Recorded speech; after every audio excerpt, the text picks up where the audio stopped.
I started this, we had just one chemotherapy, which was gemcitabine, like 10 years ago, 15 years ago. But now we got FOLFIRINOX, we got several new drugs, we got targeted therapies that start being used in pancreatic cancer as well. And this is something that really sped up quite a bit, and which is really hard to catch up for surgical oncologists and for patients as well.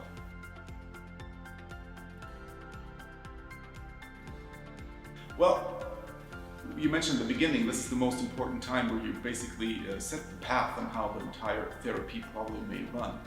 And there it's extremely important for the patient especially to have unbiased information. I mean, if you talk to the surgeon, he sees the indication for the operation sometimes quite different than the medical oncologist.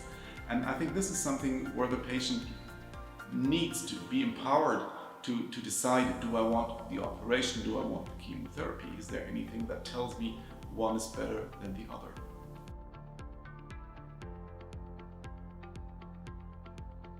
I think generally people want to know different opinions.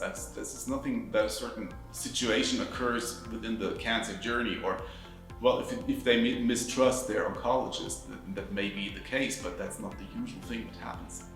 People get the diagnosis, people ask one surgeon, and the patient then, or the relatives, are trying to find out for themselves what other options could be than they get suggested.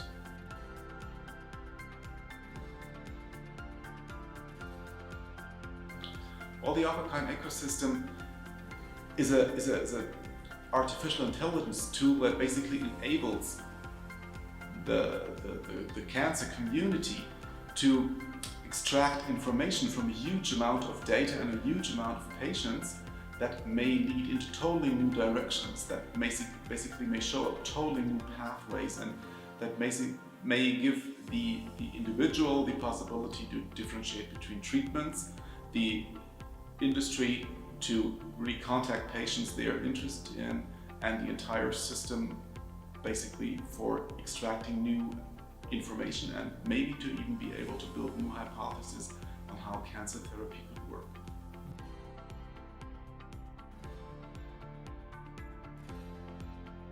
Well, the thing is, if you go to the surgeon, he recommends the surgery. If you go to the medical oncologist, he recommends chemotherapy. And if you go to the radio oncologist, he basically recommends radiation therapy. And this is something the OncoCoin system doesn't do. It is not biased. The information that you get is simply boiled down to certain measures, but not to the individual belief of the person who is giving you that advice. And I think this is the huge advantage of an independent system giving the patient the information he really needs, independent of his medical field.